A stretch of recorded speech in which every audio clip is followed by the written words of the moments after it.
नमस्कार, आप देख रहे हैं डिजिटल मीडिया मन की आवाज। आज हमें चेंबूर के श्रमजीवी नगर में यहाँ पे भीमराव अंबेडकर जी का जयंती आयोजित हुआ है और ये प्रोग्राम किया है रत्नदीप बुद्धविहार कृति मंडल ने। जानते हैं हम नितिन कांबळे साहब के साथ। सर, हम आपसे ये पूछना चाहते हैं, ये जो जयंती का प्रोग्राम आज पूरे विश्व में मनाया है और हमारे श्रमजीवी नगर के मंडल ने भी मनाया है, ये प्रोग्राम की शुरुआत कब और कहां से? सबसे पहिले नमस्कार और जय भीम। सगळ्यात मोठा सगळ्यांना जय भीम आणि मानाचा मुजरा। जयंती ही महामानवाचीच असते, जयंती कोणत्या आयऱ्या गेऱ्याची नसते, एवढं नक्की आहे। या ठिकाणी जयंती होण्याचं कारण म्हणजे की महामानव डॉक्टर बाबासाहेब आंबेडकरांनी विविध कामं केलेले आहेत, ते अजूनपर्यंत लोकांपर्यंत पोहोचलेले नाहीत आणि पोहोचवण्याचं काम हे जयंतीच्या माध्यमातून केलं पाहिजे। आणि ह्याचा धडा मी पहिलीत असताना घेतला। मी साबळेनगर मध्ये राहत होतो आणि कुर्ला वेस्टला शाळेत असताना परांजपे मॅडम ब्राह्मण होत्या, त्यांनी मला सांगितलं, वर्गातल्या सगळ्यांना सांगितलं की महामानव डॉक्टर बाबासाहेब आंबेडकर यांचा महापरिनिर्वाण दिन 6 डिसेंबर हा चैत्यभूमी या ठिकाणी होतोय, तर तुम्ही जाऊन तो त्या ठिकाणी त्यांचं दर्शन घ्या। आणि त्याच्यानंतर जे वारं माझ्या डोक्यात घुसलं आणि त्याच्यानंतर या ठिकाणी महामानव, जसं मी इथं राहायला आलो तसं महामानव डॉक्टर बाबासाहेब आंबेडकरांच्या विचारधारेनुसार मी कामाला सुरुवात केली। सर्वप्रथम या ठिकाणी विविध मंडळाच्या माध्यमातून मी कामाला सुरुवात केली। त्यामध्ये सगळ्यात पहिलं मंडळ होतं ते म्हणजे एकता मित्र मंडळ, आणि एकता मित्र मंडळाचा अध्यक्ष वगैरे दिलीप मगरे होते ना, जनाभाऊ दिलीप मगरे होते, दिलीप बनसोडे होते। आणि या विविध कार्यक्रमातनं आम्ही कार्यक्रम करत होतो आणि जयंती पण साजरी करत होतो। जयंतीला विरोध पण होता आणि तरी सुद्धा आम्ही या ठिकाणी जयंती साजरी करत होतो। त्याच्यानंतर हळूहळू आमच्या विभागात या ठिकाणीच पाठीमागं हे बुद्धविहार आहे, या ठिकाणी हे बुद्धविहार आहे, बुद्धविहाराच्या पाठीमागच बालवाडी आणि बचत गट असा काही कार्यक्रमासाठी इथल्या स्थानिक रहिवाशांनी महामानव डॉक्टर बाबासाहेब आंबेडकरांनी दिलेला मंत्र आणि त्यानुसार दिलेला निळा झेंडा त्या ठिकाणी लावला होता। परंतु इथल्या स्थानिक लोकांनीच, काही कार्यकर्ते लोंढे सारखे लोक होते त्या ठिकाणी, बहुतेक लोकांनी तो झेंडा उकडून त्या ठिकाणी BSS ची कॅबिन या ठिकाणी उभा केली। परंतु माझ्या मार्गदर्शनानुसार किंवा जना मगरे वगैरे आमच्या सगळ्या मैत्री लोकांना, येथल्या स्थानिक लोकांनी हे गेट बंद करून या ठिकाणी बुद्धविहाराची स्थापना केली। ही जी आज कामाला येते या लोकांना, या आताच्या सगळ्या स्थानिक लोकांना येते, आणि ते गेट बंद करून आम्ही बाजूचं गेट ओपन करून दिलं। त्यावेळेस माझ्यावरती आणि नानासाहेब आहिरे त्या ठिकाणी होते, आमच्या दोघांवरती केसेस पण झाल्या आणि जयंतीची सुरुवात त्यापासूनच सुरुवात झाली होती।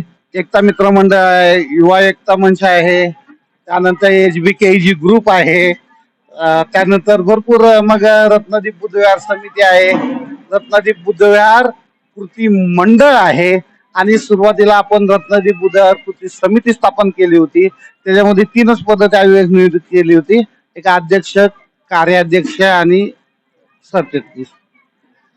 इथल्या स्थानिक लहान पोरांना हाताशी धरून आणि काही चांगल्या होतकरू लोकांना धरून हे बुद्धविहार या ठिकाणी उभा केलं।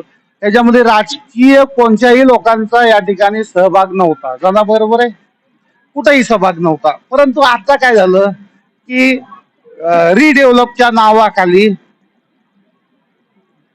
लादीकरण करणं, ते पाठीमागे स्टाईल वगैरे लावणं, ह्याच्या नावाखाली बॅनरबाजी वगैरे, बोर्ड वगैरे लावणं किंवा लादी लावणं हे चालू झालं। ठीक आहे, ओके, जे केलं असतं, जे म्हणतात ना नेकी करो दर्या में डाल, तसाच हा प्रकार आहे। आणि या ठिकाणी आम्ही जे केलं, स्थानिक लोकांनी जे केलं, आपण या पोरांनी आज जयंती साजरी करतात। या ठिकाणी काही लोकांना रस्त्यावरती मंडप घालून जयंती साजरी करावी लागती। जयंती सारख्या महामानवाचे विचार रस्त्यावरती मंडप घालून त्या ठिकाणी पोचवावं लागतात. पण ह्या पोरांना, तिथल्या स्थानिक मुलांना ही जागा, ही वास्तू उपयोगात आली, ह्याचं एक समाधान मोठं वाटतंय. एवढेच मला बोलायचं आहे. आणि त्याचबरोबर महामानव डॉक्टर बाबासाहेब आंबेडकरांचे विचार सर्व सांगणारच आहेत. बहुतेक विचार इतका आहेत ना की मला पण अजून माहित नाहीत ते विचार सगळ्यांचे. पण एक आहे, मला एवढं कळतं, काल परवा 2-3 दिवसात मी बघितलं की मानवाचे विचार लोकांपर्यंत पोचवा आणि नाचता काय हे करा. खरंच नाचलंच पाहिजे. वर्षातून एकदा जयंती साजरी होते तर ती नाचलंच पाहिजे, धिंगाणा केलाच पाहिजे, जल्लोष केलाच पाहिजे. हा त्या बामणांना, भटांना ते कळलं पाहिजे की महामानव डॉक्टर बाबासाहेब आंबेडकरांची जयंती या ठिकाणी साजरी होते. या ठिकाणी नाही, संपूर्ण महाराष्ट्र नाही, संपूर्ण भारतामध्ये चांदा ते बांधा आणि काश्मीर ते कन्याकुमारी पर्यंत आणि वेस्टर्न पासून तर या मुंबई पर्यंत हे जयंती साजरी होते. आणि त्याचबरोबर संपूर्ण जगभरात ही महामानवाची जयंती साजरी होते आणि जल्लोषात साजरी होते. फक्त हाच दिवस महत्वाचा आहे. ठीक आहे, 365 दिवस आहे. 365 दिवसातला फक्त मी ज्यांनी म्हणतात ना की विचारांची जयंती साजरी करूया, मी त्यांना एवढंच आवाहन करतो की विचारांची जयंती आपण साजरी केली पाहिजे. राहिलेले 364 दिवस, 360 दिवस, 2-4 दिवस आराम करा की 360 दिवसात फक्त 1 तास बाबासाहेबांचं पुस्तक वाचा आणि मग ती विचारांची जयंती लोकांपर्यंत पोचवा. मग एवढंच बोलतो आणि मी सर्वांचा निरोप घेतो. जय भीम, जय भीम, जय भीम. चर्चा करेंगे। हमारे साथ यहाँ पे है जनार्दन मगरे। इनसे भी दो सवाल करेंगे। मगरे साहब, हम ये पूछना चाहते हैं आपसे कि डॉक्टर बाबा साहेब अम्बेडकर के पिताजी रामजी सकपाल, डॉक्टर बाबा साहेब अम्बेडकर के जन्म के बाद सबसे पहले गुरु उनके वही रहे। और जितनी भी सकपाल जी ने कभी भी बुक और शिक्षा को लेके किसी भी चीज की कमी नहीं होने दी है। ऐसे ही जब वो छोटी सी आयु में थे, जब वो पहली कक्षा में गए, उसके बाद में उन्हें क्लास में भी काफी सारी दिक्कतों का सामना करना पड़ा। जैसे कि किसी बच्चे ने उनकी बुक फाड़ दी, कोई उनके अपने पास नहीं बैठने देता था। ऐसा एक बच्चा जो सबसे पीछे जाके सुनता है, और उसको सुना है कि क्लास से बाहर भी निकाल दिया गया था। सबसे पहला आंदोलन तो मेरे ख्याल से बाबा साहेब का वो है, उसके बारे में कुछ बताएं। देखो, बाबा साहब क्या है, वो एक संघर्ष पुरुष थे। वो बचपन से संघर्ष करते आए। संघर्ष बोलोगे तो क्या है, सबसे बड़ा संघर्ष उनके पास क्या था कि जाति का, जातिवाद का संघर्ष है। उसको सबसे पहला उनको वही संघर्ष करना पड़ा। स्कूल में पानी पीने नहीं देते थे। अगर वो मटके के पास जाते थे तो उधर उनको पानी नहीं देते थे। वो स्कूल में उनको बैठने नहीं देते थे। स्कूल के बाहर बैठ के अंदर टीचर क्या पढ़ाते वो खाली सुनते थे, और सुन के वो अपना स्कूल में सब बच्चे में 1 नंबर का वो जो प्रश्न है उसका वो सवाल का जवाब देते थे। इसके लिए क्या हुआ, उनको जो वहाँ के जो टीचर लोग है वो अम्बेडकर बाबा साहब को एकदम उनका प्यारा स्टूडेंट हो गए। वो एकदम प्यारा, क्योंकि वो उनकी बुद्धि, उनकी चतुराई, उनकी पढ़ाई का वो अंदाजा, ये सुन उसके लिए वो सबसे प्यारे हो गए। और आगे चल के वो और भी उनको बहुत सामना करना पड़ा है। बड़े होने के बाद भी सामना करना पड़ा है। बैरिस्टर होने के बाद भी उनको कोई पानी नहीं देते थे। होटल में जाएंगे तो पानी नहीं देते थे। बोले बैरिस्टर हो गए तो क्या हुआ, वो क्या बहुत बड़े हो गए क्या, बैरिस्टर हो गए तो बहुत बड़े हो गए क्या, महार को है ना। ऐसा करके उनको झिड़कते थे, पानी तक नहीं देते थे। फिर भी बाबा साहब ने संविधान लिखा। अगर कोई पुरुष होता तो संविधान में वो बदला ले सकता था क्या, मगर उन्होंने वैसा किया नहीं है। उसको तो महापुरुष बोलते हैं, जो कभी गलती नहीं करते उनको ही महापुरुष बोलते हैं। बिल्कुल सही बात है एकदम। अच्छा, एक छोटा सा सवाल और, ये अंबेडकर सरनेम साहब को कहाँ से मिला? देखो, उनका गांव है अंबाडवे। उनको क्या बोलते थे मालूम है क्या, अंबावडेकर।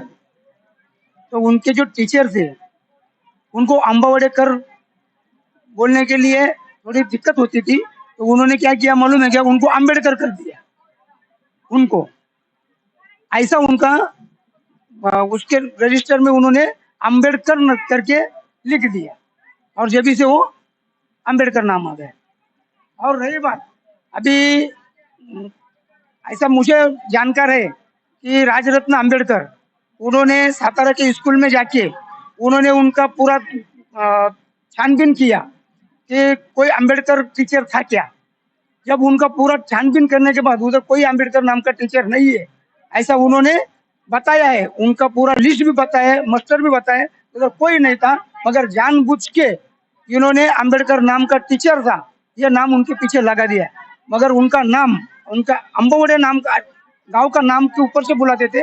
अभी भी देखो तुम कोकण में या फिर अपना इनके पश्चिम महाराष्ट्र में ना गांव के नाम से पुकारते हैं, वैसा उनको गांव के नाम से पुकारते थे अंबवडेकर करके। तो उन्होंने क्या किया, अंबवडेकर का अम्बेडकर कर दिया, ऐसा उनका नाम अम्बेडकर हुआ है।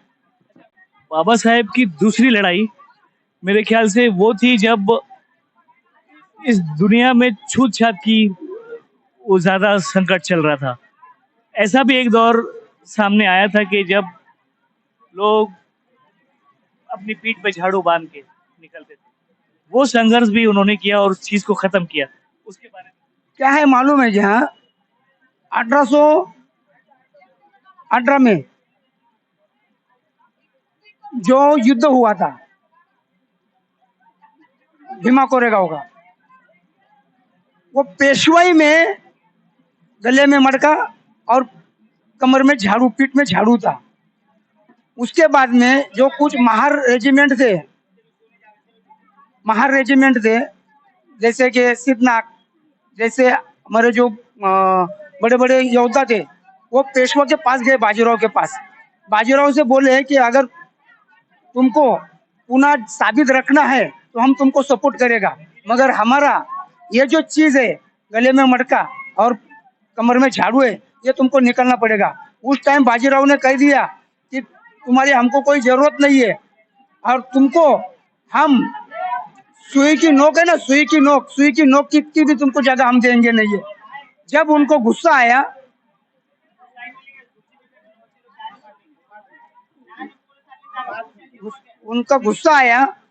उन्होंने वो बहुत गुस्सा आया उनको कि हमारे जात के ऊपर इतना अन्याय।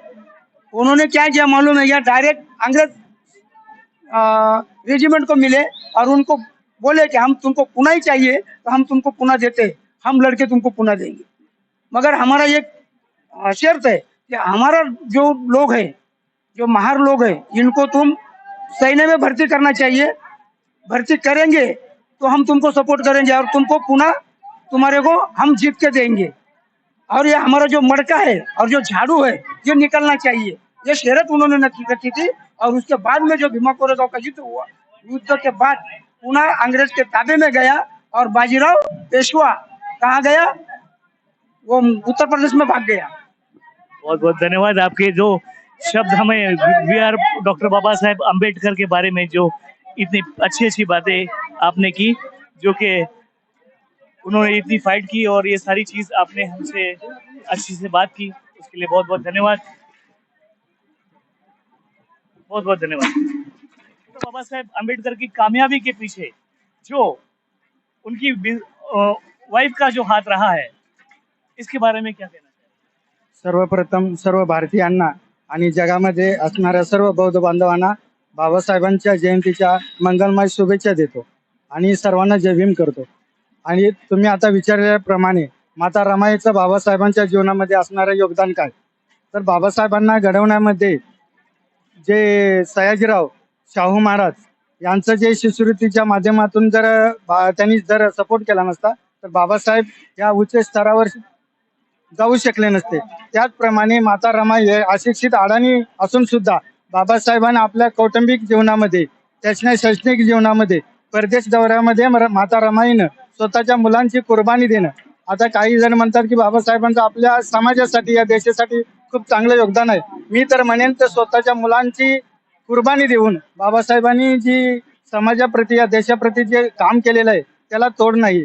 कारण असं म्हटलं जातं, कारण आता परवाच मी एक पोस्ट वाचली की छत्रपती शिवाजी महाराजांच्या वरती आणि संभाजी महाराजांच्या वरती जर दोन्ही राजांचे फोटो होतो आणि खाली विषय होता, दोन्ही राजांना जर शतकापार आयुष्य लाभलं असतं तर प्रत्येक शेतकऱ्याच्या घराला आज सोन्याचं दार असतं. तर मी असं म्हणेन, जर छत्रपती शिवरायांना आणि छत्रपती संभाजीराजांना जर शतकापार आयुष्य लाभलं असतं तर बाबासाहेबांना वर्गाच्या बाहेर बसून शिकायची वेळच आली नसती. कारण कसं, या महापुरुषांना शिवरायांचं माहित आहे. शिवरायांना सुद्धा विषप्रयोग केला 50व्या वर्षी, संभाजीराजांना कैद केली 32व्या वर्षी, दोन्ही राजांनी कपटीपणाने हत्या केली आणि तोच त्रास बाबासाहेबांना सुद्धा या मनोवाद्यांनी काही सोडले नाही. परंतु आता विचारलेल्या प्रश्नाचे उत्तर देतो, कारण रामायचं योगदान खूप आहे. त्यांनी हालापेक्षा सहन करून, कारण ज्यावेळी बाबासाहेब विलायतीवर येत होते ते शाहूराजांनी त्यांना जे फेटा बहाल केलेला होता, ते घरामध्ये एवढ्या आनंदाच्या उत्साहामध्ये त्यांच्या घरी साडी नव्हती, तर त्यांनी गडबडीत तो फेटा नेसला साडी म्हणून, आणि बाबासाहेबांचं लक्ष दुरून गेलं की रमा ही चुकून फेटा नेसून आलेलं आहे. ती घरी आल्यानंतर त्यांनी म्हणजे बारीक सारीक गोष्टीमध्ये परला राहत असताना शेणाच्या गोवऱ्या, एवढा महामानव घडवणाऱ्या व्यक्तीची बायको एक शेणाच्या गोऱ्या होऊन कुटुंब आणखी नेहमी पत्रव्यवहार करायचे, तुम्ही आमची कुटुंबाची काळजी करू नका, तुम्ही समाजाचं आणि देशाचं कार्य करत आहात, तुम्ही त्यामध्ये सक्सेस होणार, मी तुमच्या खंबीरपणे पाठीशी आहे. ज्यावेळी त्यांचा आवडता राजरत्न हा मृत्यू पावला आणि बाबासाहेबांच्या खिशामध्ये 1 रुपया सुद्धा नव्हता, येणाऱ्या लोकांनी सांगितलं की बाबासाहेब याच्या आता अंत्यविधीसाठी काहीतरी आपण खर्च केला पाहिजे. पण त्यावेळी रमाईला माहित होतं की बाबासाहेबांच्या खिशामध्ये 1 रुपया सुद्धा नाही. आपल्या अंगावर असणारी फाटकी साडीचा एक पदर हे करून ते राजरत्नाच्या अंगावरती लपेटला आणि त्याचं ते विधी पूर्ण केला. असं प्रत्येक गोष्टीमध्ये बाबासाहेब आहेत, त्याच्या पाठीमागे रमाईचा खूप मोठा हात आहे. कारण यशस्वी पुरुषामागे यशस्वी स्त्री असते, ते रमाईच्या माध्यमातून आम्ही खूप मोठं उदाहरण घेतलेलं आहे. आणि आम्ही सर्व भारतीय आणि आम्ही सर्व बौद्ध बांधव माता रमाईचं कधी ऋण फेडू शकत नाही. त्यांच्यामुळे आम्हाला बाबासाहेब मिळाले, बाबासाहेबांच्या बुद्ध मिळाला, हे आम्ही कधीच विसरू शकत नाही. खूप मोठं योगदान आहे आमच्या जीवनामध्ये. हे आमचे ग्रेट आयकॉन आहेत. बहुत बहुत धन्यवाद. आपसे बात करके हमें वाकई इतनी खुशी हुई कि आपने डॉक्टर बाबा साहेब